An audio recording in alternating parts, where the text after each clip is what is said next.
आइए, तो हम बफर कैपेसिटी पे आ रहे हैं, बीसी जिसको कहते हैं। बफर विलयन क्या होगा पहले जान लीजिए, उसके बाद हम आगे बढ़ते हैं। बफर विलयन क्या होता है? इस प्रकार का विलयन जिसमें थोड़ा सा अल्प मात्रा में प्रबल अम्ल या प्रबल क्षार, दुर्बल अम्ल या दुर्बल क्षार मिला देने पर उस मिश्रित विलयन का पीएच वैल्यू स्थिर रहता है, बदलता नहीं, अपरिवर्तित रहता है या बदलाव का विरोध करता है, उसे हम बफर विलयन कहते हैं। एक बफर विलयन का अपना रेंज होगा, परास होगा, धारण क्षमता होगा, कैपेसिटी होगा। उसको डिफाइन किया गया बफर कैपेसिटी ऑफ सॉल्यूशन से, यानी बफर विलयन की क्षमता क्या होगी, कितना तक वो पीएच वैल्यू मेंटेन रहेगा। तो उसको हम कहते हैं कि 1 लीटर, देखिए number of moles of acid और बेस, मोलों, अम्लों या क्षार के मोलों की वह संख्या जो 1 लीटर बफर विलयन में मिला दिया जाए तो उसके पीएच वैल्यू को मेंटेन करते रहे, कर दे वो, मतलब उसका पीएच जो बफर का वो बदले न, या उस बदलाव का वो विरोध कर रहा हो, कहाँ से कहाँ तक वो नहीं बदल सकता है। तो इसमें एक कैपेसिटी है, जैसे आप खाना खा ले रहे हैं और आप पूरा भरपेट खाना खाए हैं, तो एक उसमें से लालमोहन आप अधिक से अधिक खा सकते हैं, तो वो कैपेसिटी बढ़ा सकते हैं। तो जितना बढ़ा सकते हैं या कम खा सकते हैं, तो वही उसका मैक्सिमम जो रेंज है, परास है, जहां तक जाने के बाद वो फेल कर जाएगा, वो कितना परास है, कितना रेंज है, कितनी, वही उसकी कैपेसिटी है। परिभाषा में पुनः जान लीजिए कि 1 लीटर का बफर विलयन ले लिया जाए किसी शीशी बोतल या बीकर में, और हम प्रबल अम्ल या प्रबल क्षार मिलाते जाएं, मोलों की संख्या 1 मोल मिलाया, 2 मोल मिलाया, यदि उसका पीएच मान लीजिए बफर विलयन का रहा 6 रहा, और कितना हम मिला दें कि उसमें वो अपनी धारण क्षमता को मेंटेन किए रहे, तो वही मोलों की संख्या है, अम्ल या क्षार के मोलों की वह संख्या जो 1 लीटर बफर विलयन में मिला देने पर उस बफर विलयन का पीएच रेंज जो है अपरिवर्तित रहे, वो एक तरह से मेंटेन करे। तो रेंज कितना हो सकता, वो रेंज भी यहीं से निकाल सकते हैं हम, क्षमता भी निकाल सकते हैं। आप याद रखे रहिए, ±1 होता है। पुनः यहाँ से देखिए, number of moles of acid और base added in 1 litre of solution as change the pH by unity is called buffer solution. Unity definition में आइए, हाई जो बफर कैपेसिटी है वो नंबर ऑफ मोल्स के बराबर कब हो जाएगा, जब डेल्टा पीएच का मान 1 हो जाए। तो हमारा इसलिए ये शर्त मैंने यहाँ लगा दिया कि अगर डेल्टा पीएच की वैल्यू 1 हो जाए, 1 यूनिट, वहाँ 1 यूनिट हमने दे रखा है, आपको बता भी रखा है कि कितना होना चाहिए। ये आइए इस पर हम आते, देखिए यूनिट लिखा हुआ है, यूनिट, 1 यूनिट है, देख लीजिए यहाँ 1 इकाई। यही हमको अगर डेल्टा पीएच की वैल्यू यहाँ 1 रख दें तो then what will be equal to the, then phi is equal to delta N, ये एन का लीजिए, या नंबर ऑफ मोल्स, या ऐसे अगर हम और भी ज्यादा कर दें, आसानी से कर दें ताकि आपको दिक्कत न हो। तो ये तो डिफरेंशियल कैलकुलस में है तो आसान हो जाएगा। ये भी हम छोटा और कर दे रहे हैं, और भी छोटा, ताकि आपको दिक्कत न हो। ये मिटा दिया मैंने, फुल मिटा दिया। देखिए अब यहाँ पर आइए, phi buffer capacity is equal to N divided by delta, ये देखते रहिएगा, पीएच। ये है डिफरेंशियल कैलकुलस में हम लेते हैं, तो जैसे आप अभी अगले साल पढ़ेंगे, यहाँ नहीं होगा, तो इसी को d/dx कहते हैं, डिफरेंशियल अवकलन।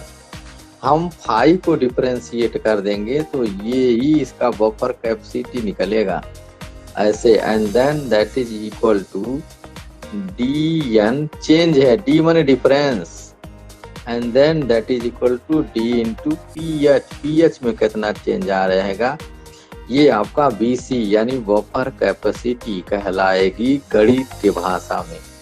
फिलहाल हम इस केमिस्ट्री में आ रहे हैं, N is equal to number of moles of acid or base, और चेंज जो पीएच में चेंज होगा वो की यूनिट का हो जाए, क्योंकि तभी डिफिनीशन बनेगी। Then phi is equal to N हो जाएगा कब, यहाँ देखिए चूंकि delta when delta P H, delta अब लगाइए ना, तो क्यों ये लगाएंगे, ये हटा दीजिए हमारे लिए, तो हम सब जब डेल्टा ले लिए तो डेल्टा ही लिखेंगे।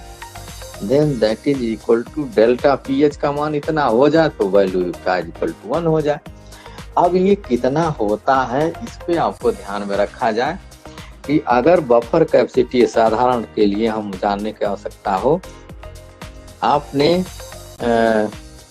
जो बफर का सॉल्यूशन हेंडरसन इक्वेशन पढ़ा, उसमें था p H is equal to P K A plus log salt by base. क्योंकि अब देखिए बफर विलयन की बफर क्षमता लवण एवं अम्ल के सांद्रता के अनुपात पर या लवण या क्षारक के सांद्रता के अनुपात पर निर्भर करती है। यहाँ हम दे रहे हैं अकॉर्डिंग टू हेंडरसन इक्वेशन, ये हेंडरसन इक्वेशन का उपयोग किया जाता है। हेंडरसन इक्वेशन बफर सॉल्यूशन का पीएच मान ज्ञात करने के लिए प्रयोग किया जाता है। केवल बफर विलयन का हम पीएच निकालेंगे, इससे ये ध्यान में रखे रहेंगे।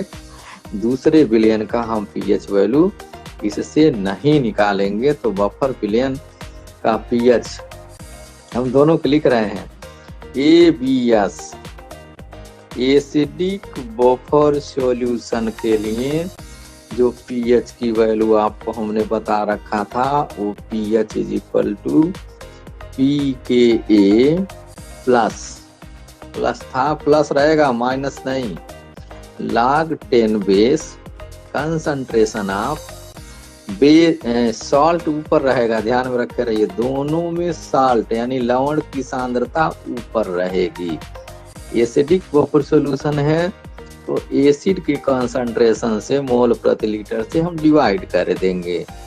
फिर इसी प्रकार अगर हम BBS ले लें, BBS बेसिक बफर सॉल्यूशन, तो then its value is equal to pH, जो आएगा हमारा पीएच वो निकलेगा 14 माइनस POH होगा, and then it is equal to the 14 आप यहाँ लिखेंगे माइनस, देख लीजिएगा हम बड़े से ब्रैकेट में इतना लिख दे रहे हैं।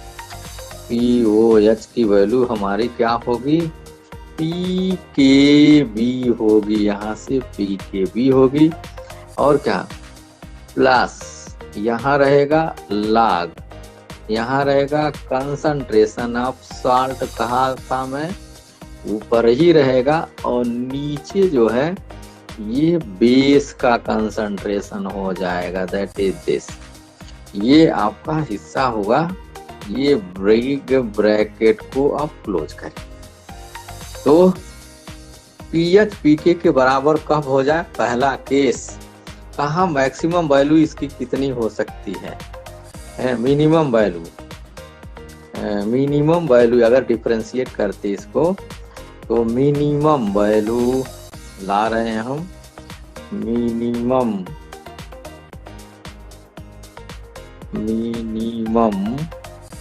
वैल्यू कितनी होगी, थोड़ा सा गणित की हमें आवश्यकता है कि कितना हो जाए, इन दोनों का रेशियो यानी concentration of salt and then divided by concentration of acid, यह दोनों की वैल्यू कितनी हो जाए, 1/1, यानी ये 1 आ जाए, दोनों ये भी हो जाए और ये भी 1 हो जाए, या इसकी वैल्यू 1 आ जाए तो देन होगा क्या हमारा, इसके लिए पीएच इज इक्वल टू हो जाएगा पहले के लिए ए बी एस की वैल्यू अगर हम निकाल दें, then that is equal to pH is equal to P K A plus log 10 base. अब देखिए इसकी वैल्यू 1 हो गई तो कितना हो सकता है, क्योंकि 1 के नीचे शून्य पर ये डिफाइन नहीं है, इसकी वैल्यू या तो 1 होगी या तो ग्रेटर देन 1 से ही डिसाइड होगी। तो then it is equal to 0, then P H is equal to the P K A हो जाएगा यदि साल्ट और एसिड की कंसंट्रेशन 1 हो जाए तब। इसी प्रकार से ये देख लीजिए, और इसमें भी ये तो एबीएस के लिए था, बीबीएस के लिए अगर हम ले लें, यहाँ पर बीबीएस की वैल्यू हम क्या ले लेते हैं, उनके भी लिए यही चीजें लगा दीजिए। BBS means basic buffer solution होगा, तब भी ये concentration of a salt and then divided by कौन सा बेस इज इक्वल टू 1 हो जाए तो पीएच भी इनके केस में हमारा क्या आ जाएगा, तब पीएच पी के बी, यहाँ सारम कर दें, pH plus log concentration of salt and then divided by base, इसकी वैल्यू कितनी हो जाए 1। इसकी वैल्यू अगर 1 हो जाए तो हम आगे भी लिख दे रहे हैं ताकि कंफ्यूजन आपको ना हो, पी के बी होगा प्लस log हो, या लो जी कहीं लिखा हो तो 10 के आधार पर लिखा हो चाहे ना लिखा हो, then that is equal to 1। और तब पीएच जो वैल्यू होगी आपकी पी के बी के बराबर हो जाएगी, यानी जब 1 होगा मिनिमम तो 1 ही होना चाहिए। क्यों? क्योंकि log जो वैल्यू है हमारी वो पॉजिटिव के लिए डिफाइंड है, 1 से कम के लिए डिफाइंड नहीं है। तो ये मेरी मजबूरी है कि इसकी वैल्यू या तो 1 हो या मैक्सिमम जहाँ कितना सकता है वो वैल्यू, ये तो मिनिमम की रिक्वायरमेंट हो गया। मैक्सिमम की कितना आ सकता है, मैक्सिमम ये देख लीजिए, मैक्सिमम क्या वैल्यू इसकी, मैक्सिमम वैल्यू किनकी निकाला जाए, हम लोग अगर निकाल दें कंसंट्रेशन ऑफ, इसके दोनों के लिए निकालिए ना, एबीएस एसिडिक बुफर सॉल्यूशन के लिए concentration of salt and then divided by concentration of acid. अब तो आप समझ ही रहे हैं किसका एक कॉन्जुगेट पार्टनर है, इसकी वैल्यू अगर 10 हो जाए यानी 10/1 दैट इज इक्वल टू 10, तो देन पीएच, अगर हम पीएच निकालेंगे, this is equal to P K B plus log concentration of salt and divided by acid। देखिए यहाँ एसिड ला दिया, this is equal to the P K a not B, A acid के लिए निकाल रहे हैं A, then that is equal to A plus log 10 base, ये आपका होगा 10, log 10 का मान कितना हो जाएगा आप समझ सकते हैं, log 10 का मान होगा 1, ये देखिए 1। B pH is equal to this P K B plus 1, ओ फिर भी ही आ रहा, छोड़ दीजिए, पी के ए है ये। सिमिलरली हम क्या लिख सकते हैं, इसी प्रकार हिंदी में इसी प्रकार कहते हैं, अंग्रेजी में कहते हैं सिमिलरली कितना हो सकता है फॉर VBS पीएच अगर निकालना होगा,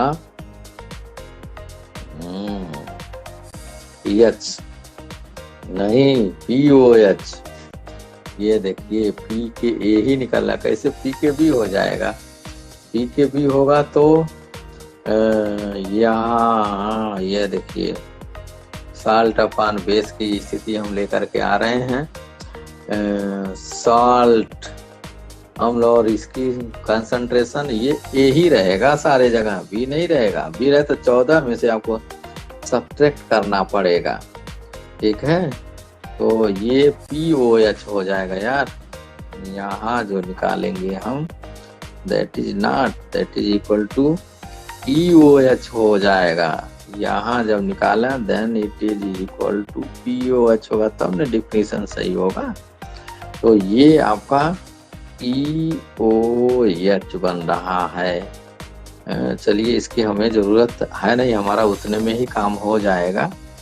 ये भी POH है, वो गलत था, ठीक है।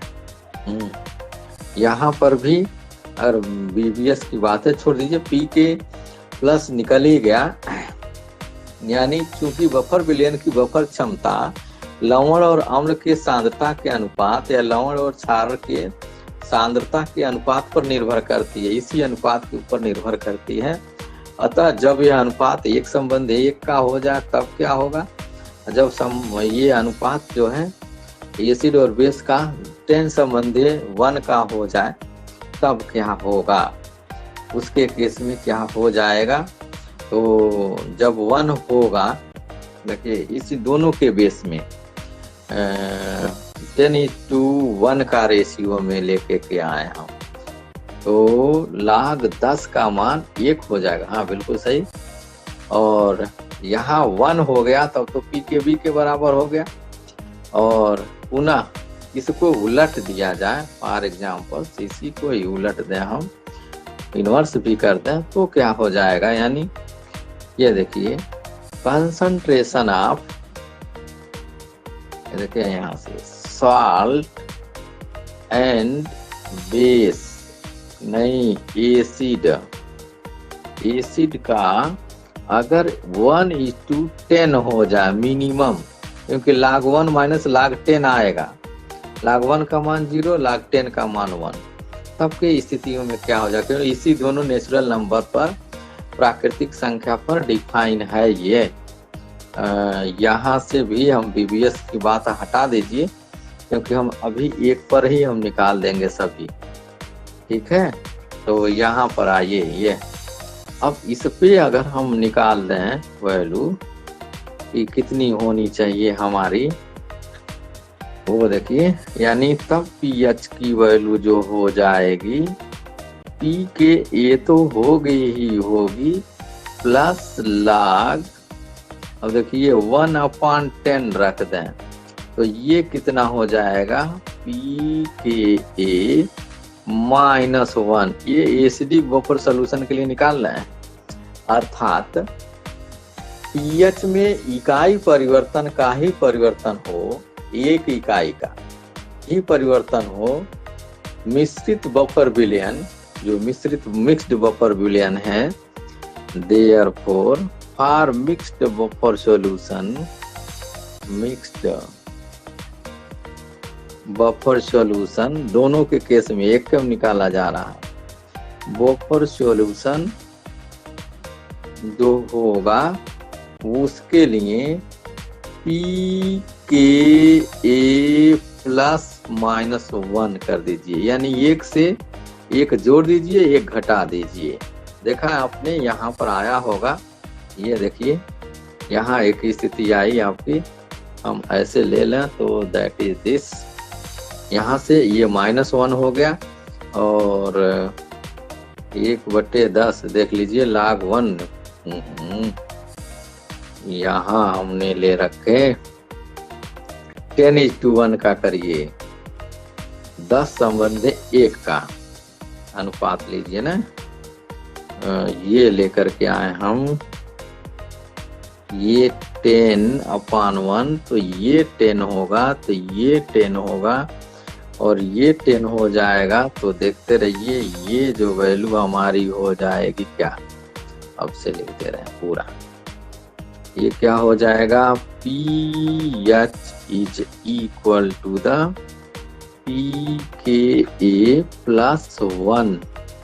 यानी यहाँ पर भी ये जो वैल्यू हमारी निकल के आ गई, ये प्लस हो गई, ये माइनस हो गया, उन दोनों को जोड़ दिया एक में, तो ये देखिए ये एक ही में लिखने का यही रेंज हमारा मिल गया, यह रेंज। यानी अगर PH जितना भी बफर विलयन दिया हो उसमें एक जोड़ सकते हैं इसी रेंज में, या R PKB प्लस माइनस 1, ये रेंज होगा, रेंज परास जिसको। इन दिस रेंज कैसे लिख दें इसको, अगर लिखेंगे ना तो PKA क्या लिख दिया जाए, 1 से बड़ा -1 जितना भी हो और +1 के बीच में आना चाहिए, ये स्थिति आ गई। तो इसी क्षेत्र में in this range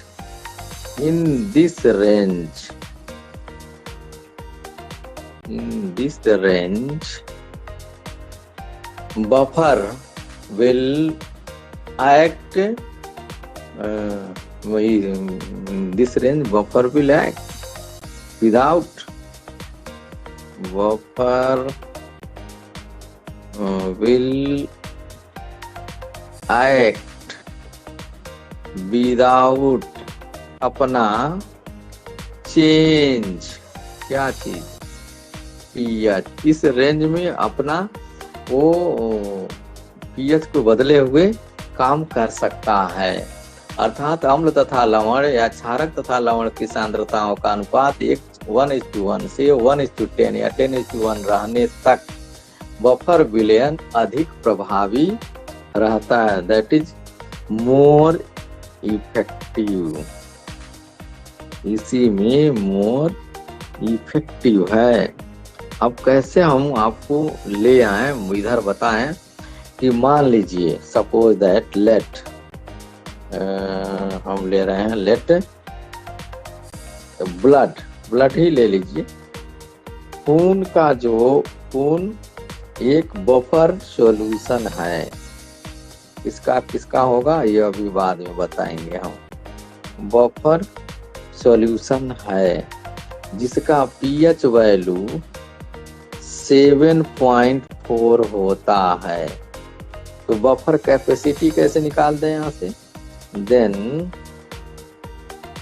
buffer capacity इसको निकालना हो तो हम क्या कर दें, एक जोड़ दीजिए इसमें से, यानी एक जोड़ दें एक घटा दें। तो एक जोड़ दिया तो एक सब्ट्रैक्ट कर दीजिए। देखिए 7.4 में से एक सब्ट्रैक्ट कर दीजिए, 2 कहाँ तक, 7.4 में एक जोड़ दीजिए, यहाँ तक काम करेगा। दैट इज कहाँ से कहाँ तक, 6.4 to 8.4 तक ये बफर अगर खा ले रहे हैं पी रहे हैं तो हमारी बफर की कैपेसिटी यहीं तक जा सकती। बहुत गिरेगी 6.4 पर, बहुत ज्यादा जाएगा 8.4, एक जोड़ दीजिए घटा दीजिए, ये इसकी बफर कैपेसिटी निकाल देंगे आप।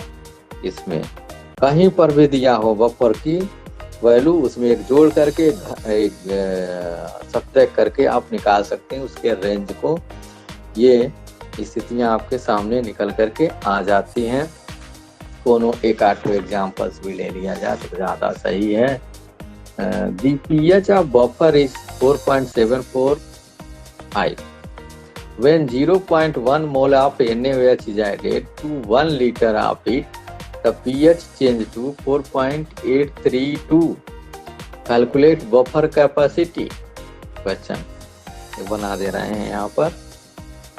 दिया हुआ है, अच्छे बुक्स का है ये, इसलिए हम आपको यहाँ लिख दे रहे हैं। क्या कह रहा है, दी पीएच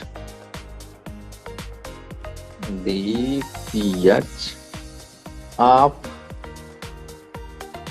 अ बफर, ये कोई बफर हो, बफर इज 4.745 पेन, कह रहा है जब पेन 0.01 मोल ऑफ NaOH, क्षार है इसमें, NaOH इज एडेड, जब उस बफर विलयन में हम जोड़ दे रहे हैं एडेड, किसने में, 1 लीटर, 1 लीटर में, ऑफ इट, इसमें,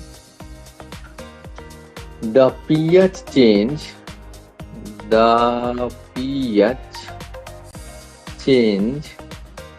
कहाँ से कहाँ तक परिवर्तन हो जाता है, पीएच चेंजेज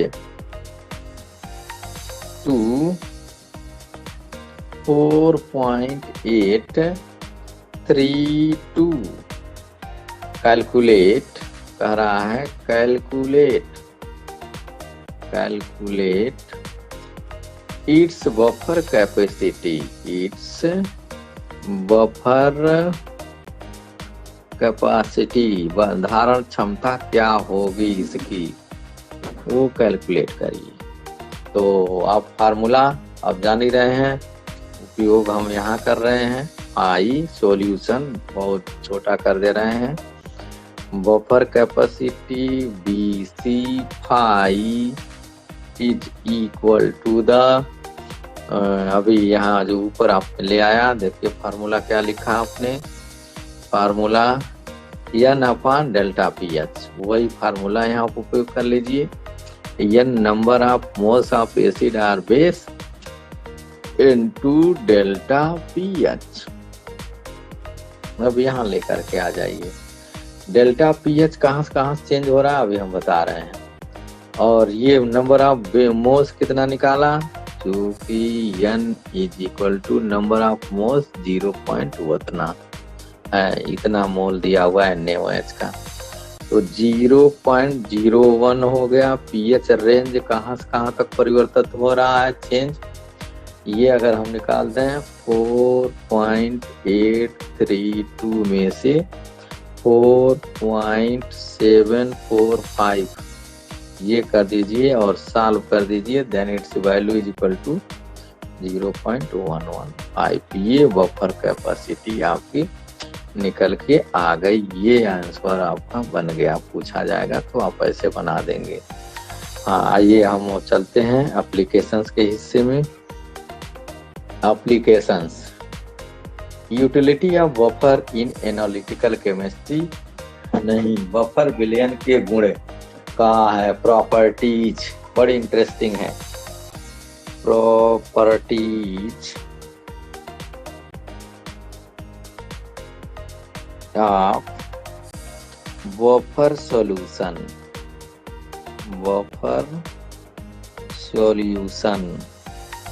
बफर विलयन के गुण क्या हैं, ये इसमें ले आना है। बफर विलयन के गुण क्या है भाई, पहला, फर्स्ट वन, हिंदी में लिख दें क्या, इसका पीएच मान निश्चित होता है, its pH value is fixed, it's pH value is fix, ये नहीं बदलता, इट्स पीएच वैल्यू जो होगा वो अनचेंज आर फिक्स्ड, ये कर दीजिए। पहला प्रॉपर्टी, चाहे थोड़ी मात्रा में इवन, चाहे थोड़ी मात्रा में अम्ल या क्षार इसमें मिला दें, इसके पीएच मान पर कोई सार्थक परिवर्तन नहीं होता। दूसरा पॉइंट देखिए, it's pH does not change, it's pH does not change, नहीं परिवर्तन होता, डज नॉट चेंज, इसमें इन ओपन, खुले में रखने पर इसके पीएच मान में कोई परिवर्तन नहीं होता। खोल दीजिए ढक्कन, ओपन छोड़ दीजिए। इसलिए जैम, जेली इत्यादि सारी चीजों पर फंगस, बैक्टीरिया, वायरस का अटैक नहीं होता, क्योंकि वो बफर विलयन में बना हुआ है। इनका पीएच जल मिलाकर तन करने पर its pH not change with on dilution. Its pH does not change on dilution.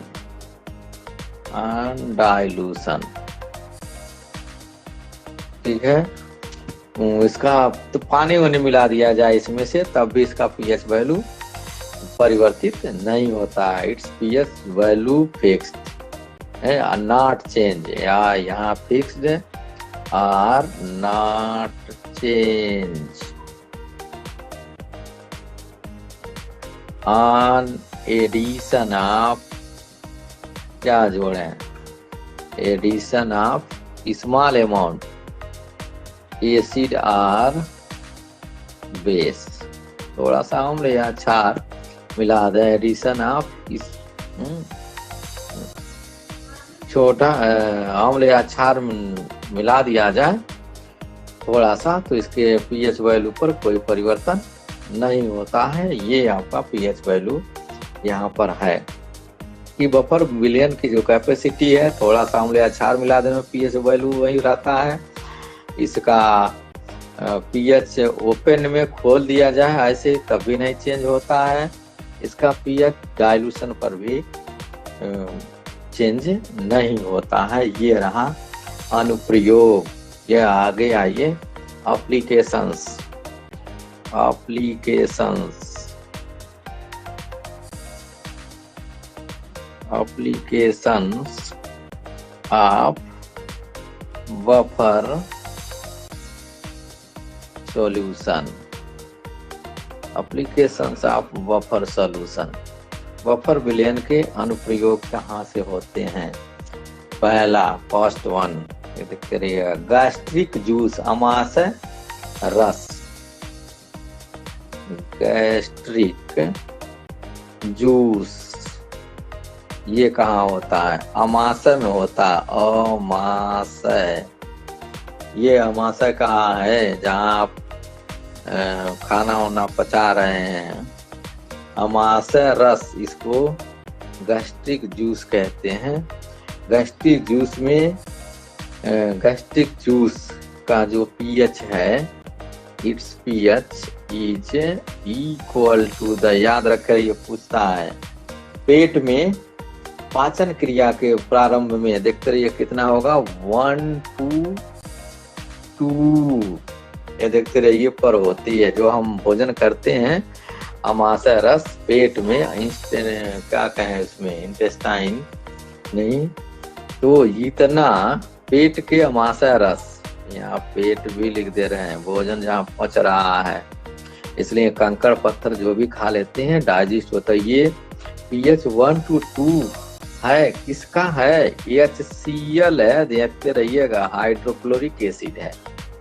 दूसरा हिस्सा है जो हमारे पास आ रहा है, ब्लड। जो ब्लड है, रक्त, याद रखिए, ब्लड में कौन कौन से हैं, किसका किसका? Sodium carbonate Na2CO3 plus sodium bicarbonate का बफर सोल्यूशन है। तो आप समझ ही सकते हैं, सोडियम है, बेसिक बफर सोल्यूशन है ये, that is BBS, basic buffer solution है। इट्स पीएच अभी आपको मैं बताया था 7.4 है, एट 37 डिग्री सेंटीग्रेड पर है। हमारे शरीर का ताप इतने ही होता है। तीसरा नंबर पे हम जो आ रहे हैं यहाँ पर लेकर, इंटेस्टाइन जूस, आंत में, इंटेस्टाइन माने होता आंत, जूस माने रस, यहाँ आंत्र रस, इसको आंत कहते, आंत में सूजन हो गया है, आंत्र रस।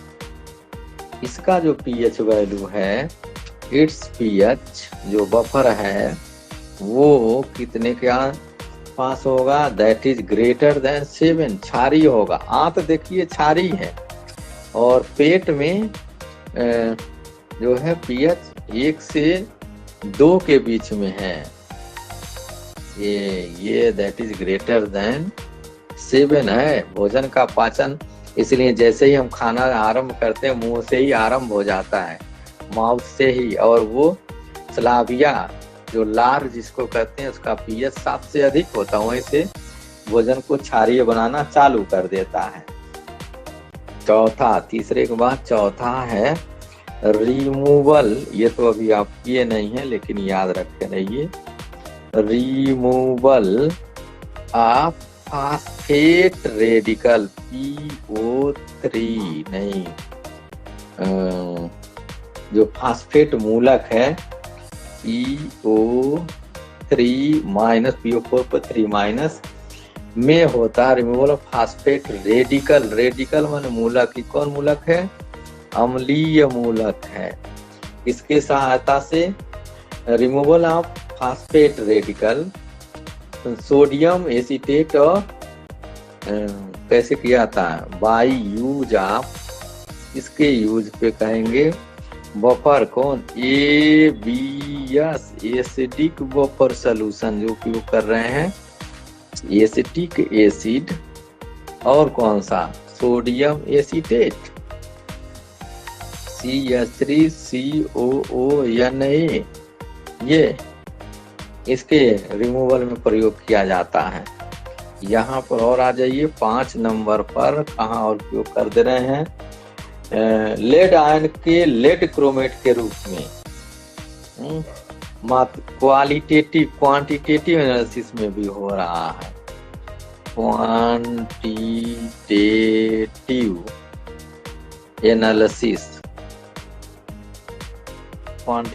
एनालिसिस आप इसका लेड PB किससे, फ्राम लेड क्रोमेट PbCrO4 से, उससे किया जाता है, उसमें इसका उपयोग होता है। 6th नंबर में क्वालिटेटिव एनालिसिस, ये तो क्वांटिटेटिव था, इन कह दीजिए तो ज्यादा सही है। इन क्वालिटेटिव जो लैब में हम काम करते हैं उसको क्वालिटेटिव बोलते हैं। क्वालिटेटिव एनालिसिस में लाया जा रहा है। कहाँ पर लाया जा रहा है क्वालिटेटिव एनालिसिस? क्वांटिटेटिव में मात्रात्मक आकलन, ये आप आगे के कक्षाओं में पढ़ेंगे। क्वांटिटेटिव में 5th, इन क्वांटिटेटिव एनालिसिस आप कौन से ग्रुप में, 5th जो 5वां ग्रुप के मूलक है BSc, 3rd and 5th, ये लिखिए, क्रम से लिखिए आप। थर्ड जो तृतीय समूह के मूलक हैं, और 5th मूलक के जो समूह है उसमें किया जाता है। ग्रुप रिएजेंट आपसे पूछा जाए कौन कौन ग्रुप रिएजेंट डालते हैं, समूह अभिकर्मक, ये डालना आपको जरूरी है, इसलिए यही पूछा जाएगा। तीसरे समूह का ग्रुप रिएजेंट है हमारा अमोनिकल क्लोराइड प्लस, और देखिए सोडियम क्लोराइड लिख रहे हैं, बोल रहे हैं अमोनियम, लिख रहे हैं सोडियम। अमोनियम क्लोराइड और plus ammonium hydroxide. Strong electrolyte पहले मिलाएंगे क्योंकि कॉमन आयन इफेक्ट आता है। ये तो रहा आपका 3rd ग्रुप के लिए है। इतना मिलाने के बाद तभी आगे बढ़ेंगे। ये 5th में ग्रुप रिएजेंट हमारा क्या होना चाहिए, अमोनियम हाइड्रोक्साइड और अमोनियम कार्बोनेट। देखिए अमोनियम हाइड्रोक्साइड और अमोनियम कार्बोनेट मिलाते हैं, क्योंकि 5वें समूह के जो मूलक हैं वो कार्बोनेट के रूप में प्रेसिपिटेट होते हैं, और तीसरे समूह के जो मूलक हैं वो हाइड्रोक्साइड के रूप में है। कौन कौन तीसरे में, पुनः लिख दें यहाँ पर, प्रैक्टिकल में पूछते हैं, एल्यूमिनियम हर 3+ वाला है। आयरन 3+, क्रोमियम 3+, ये 3 है। इसमें क्या है जो है वो कौन कौन से हैं? B80 मैंने कहा था, B80 बेरियम। ये देख लीजिए 5वें ग्रुप में कौन कौन से मूलक आएंगे? बेरियम डबल+, क्षारीय मूलक, स्ट्रांसियम क्षारीय मूलक, कैल्शियम 3 ही इसमें भी, ये 3 इसमें 3 उसमें है। अनेक, और देखिए 7वां नंबर पे हम लेके आ जा रहे हैं भाई, अनेक महत्वपूर्ण इन इंडस्ट्री में उपयोग कहाँ हो रहा है? इंडस्ट्रीज, कौन कौन से इंडस्ट्रीज में हो रहा है? तो इंडस्ट्री भी ले लीजिए यहाँ से। इंडस्ट्री हम ले रहे हैं कौन से?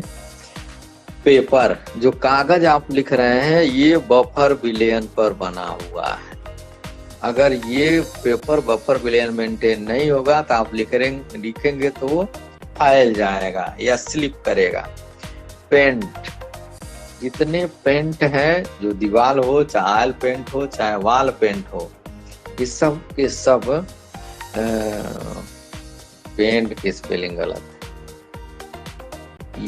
EANT है पेंट। पेंट में हो गया, मेडिसिन में हो गया, जितनी दवाएं हैं सब के सब बफर सॉल्यूशन है, मेडिसिन। इंक, जो आपके पेन में स्याही पड़ी हुई है वो भी एक बफर है, अगर नहीं होगी तो फैल जाएगा या चलबे नहीं करेगी वो। ये इसमें है ETC, ये सब में जो है बफर विलयन का उपयोग किया गया है। इन 8वां नंबर पे अगर लेके आ जाए, इसमें ला दे फूड प्रिजर्वेटिव, ठीक है। प्रिजर्वेशन ऑफ वेरियस, यहाँ लिख दे रहे हैं प्रिजर्वेशन माने सुरक्षा देना, preservation of various types of food, various विभिन्न प्रकार के जो फूड्स हैं, टाइप्स ऑफ फूड्स। ये जो फूड है, फूड मीन्स समझ रहे हैं ना, फूड्स एंड फ्रूट। जो अंकल चिप्स खा रहे हैं उसमें भी बफर विलयन पे बनाया गया है, जो माजा पी रहे हैं वो भी बफर विलयन पे बनाया गया, इसलिए वो खराब नहीं होता है। तो ये स्थिति है। अनेक खाद्य पदार्थों के परिरक्षण में भी बफर विलयन का प्रयोग किया जाता है। तो दैट इज ऑल अबाउट, ये आपका बफर वाला हिस्सा हो गया और बफर से संबंधित चीजें यहाँ से खत्म हो गई। कल इस पे मेरे समझ से एक छोटा सा टेस्ट भी हो जाना चाहिए आप लोगों के लिए। कौन सा ये कलर डाल देते,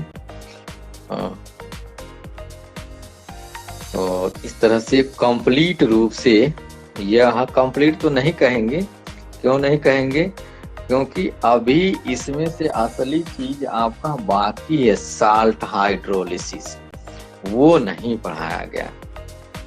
साल्ट हाइड्रोलिसिस बड़ा भाग है, पार्ट है, कोविड-19 में वह नहीं है, इसलिए वो नहीं पढ़ाया जा रहा। लेकिन आगे समय मिलेगा तो हम साल्ट हाइड्रोलिसिस आपको बताएंगे। लवण का जल अपघटन क्या होता है वो ही है। तो ये स्थिति हो गई आज यहाँ तक, और पूरा बफर और पीएच अंटसन जितने भी सॉल्यूशन है बफर के या पीएच पे वो बना सकते हैं। तो that is all about, thanks a lot. तो ये बंद करते हैं यहाँ पर। आइए क्लासेज,